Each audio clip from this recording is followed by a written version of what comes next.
We begin tonight taking a look south of the border, specifically at the number of guns coming from the U.S. that are ending up in the hands of cartels. Good evening and thanks so much for joining us for 12 News at 10. I'm Caribe Devine. I'm Jonathan McCall, and tonight from Mark, a massive data leak involving Mexican records reported on by USA Today now showing us just how many guns seized from Mexican crime scenes and cartels were smuggled in from the U.S.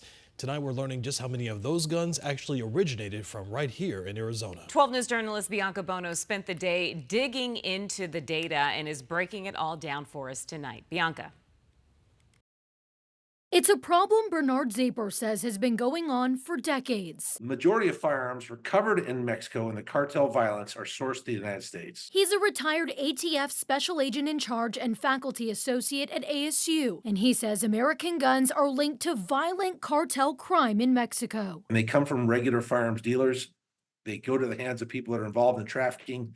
They make it into Mexico, they result in death. Mexico has only 2 gun stores in the country, and it takes months of paperwork to get approved to buy one. So it's not uncommon for the cartel to pay Americans to legally purchase firearms here, then pass them off. It's known as straw purchasing, and it's illegal, but Zaper says money talks. They are 100% full-on participant of this egregious and horrific human behavior. Human behavior revealed in hacked Mexican military trace data obtained and analyzed by USA Today and published by researcher John Lindsay Poland. It shows that from 2018 to 2020, nearly 17,000 guns found at Mexican crime scenes or in the hands of Mexican criminals came from the U.S. More than 1,100 of those came from Arizona, and the guns were traced back to stores in every corner of the state. The data leak comes as Mexico is suing 5 Arizona gun stores, accusing them of trafficking guns to Mexico. The stores have aggressively denied the claims in the lawsuit, and Zaper says they're not at fault. It's not legally made their responsibility.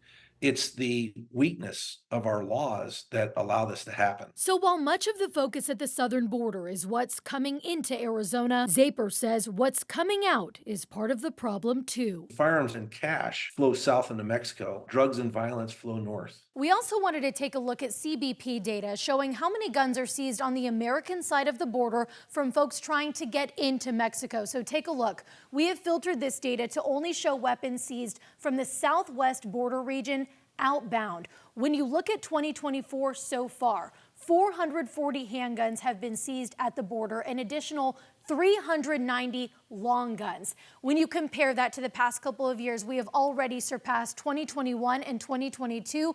We are on pace to match or surpass what we saw last year as well. Bianca Bono, 12 News. Some sobering statistics. Bianca, thank you.